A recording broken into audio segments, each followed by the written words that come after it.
Well, the next guest definitely disagrees with me, and I hope he's brought his boxing gloves or something to that effect. Warren Kinsella is not only a Liberal, but he's working on the McGuinty campaign. He joins us now in Toronto. Warren, I don't know what you guys were thinking on this. I think this is the faith-based schools issue of the last election, except now you guys are wearing it. Can I read something to you? I know it's TV and we're just supposed to be visual and stuff. Here's something, it's called the Newcomers Employment Opportunities Act. Good, I brought out my laptop, which has the same act up on it. Let's read along. And it says, well, here's the press release for it. The bill would provide new tax incentives for employers who pay for English and French language training for new Canadian employees. It has three main elements. It's going to lower the investment category for immigrants. It wants to take that from $3 million down to $1 million.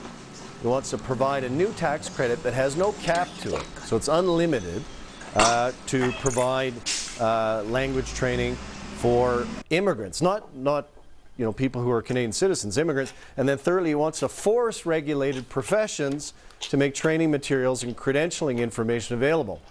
Guess who was the author of that act? Well, that was Tim Hudak. It was Tim Hudak. That was Tim Hudak. Tim Hudak is... We have and I don't want to call him a bad name. You know what name I'm thinking of. But I think he's a hypocrite, Brian. Well, because the act that he had in May of 2010 was considerably more, dare I say it, liberal than what Dalton McGuinty's doing. And now Hudak, now that he's dropped in the polls, he's in big trouble. He's dropped 10 points in the past couple of months. He's desperate. He's grasping at straws. So I guess he's running to be governor of Arizona or something, because there's no other rational explanation for his change.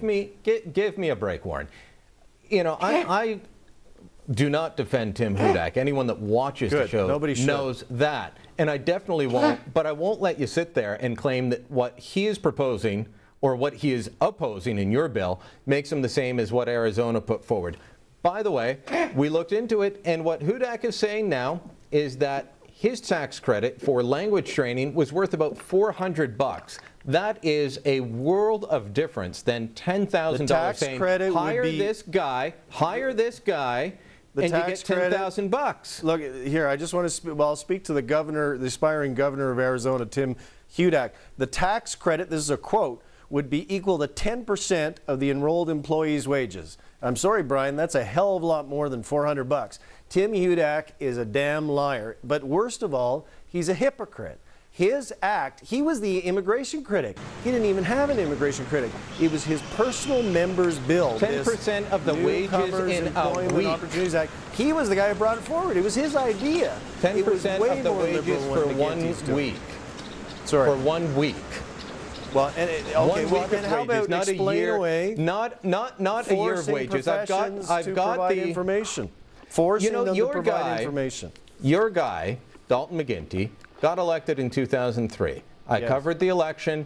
He promised that he was going to deal with this problem that everyone says is a problem of foreign credential recognition. Guess what? It is a provincial problem. The federal government can do all they can, whether it's a Liberal government, which it was in 2003, and they said this was a problem, or a Conservative government, which it's been since 2006.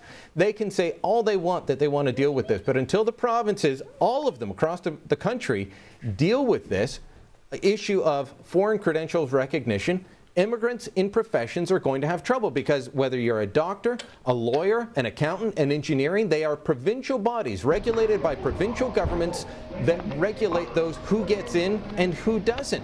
And they're the ones that are blocking people, and your guy's been in for 8 years and he hasn't fixed this problem despite saying he has. Now he says, well, I'll give you 10 grand to deal with it. Why not just deal with the credentials issue and the fact that these organizations act as guilds to keep people out instead of allowing people in to practice and compete freely? Well, that's a fair question. That's a reasonable question. That's a reasonable debate to have, and that's something that McGuinty, as well as Hudak, have said, have encouraged the law societies and the College of Physicians and Surgeons to not set up these barriers. Because the problem is, on my way here, I had Amir, who's from Pakistan. I said, so how many of your colleagues driving cabs around here in Toronto are doctors or accountants or lawyers? And he said, a lot. And he said, we're not looking for a handout, we're just looking for a leg up.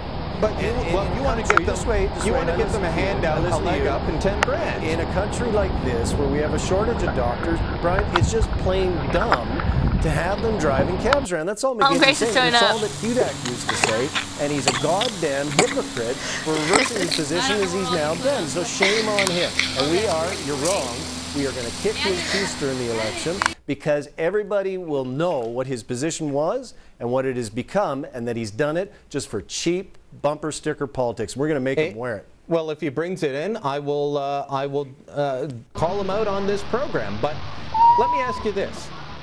You've said several places that Hudak is race baiting. Is it racist to be opposed to this policy because you think that it gives an unfair advantage to one group of people over another? I do not believe that Tim Hudak is a racist at all. There's no way that you've accused him of race baiting. Just let me answer your question. Give me a minute. There's no way that the guy who brought forward that bill in May of 2010, which was way more liberal than what we are talking about doing in the Liberal Party, there's no way he's a racist. I just believe this, Brian. It is cynical and hypocritical and a disgrace. He doesn't believe a damn word of what he's doing. He's just doing it because you know and I know he's sinking in the polls. Women don't like him. A lot of new Canadians don't like him. And he's just looking for something to save his hide. Politicians do it all the time, and that's what this guy's doing on the first day of the election campaign, and it ain't going to work. I guarantee you, brother, it ain't going to work. Well, if it's this nasty on the first day, I want to know what it's going to be like at the end. I didn't get to show you my props. Look it, I got props here. The Ontario. Show the props you used with Chris. Look at that. He's got the Ontario PC logo. There you go. Warren Kinsella, thanks for coming in. Thanks, my friend.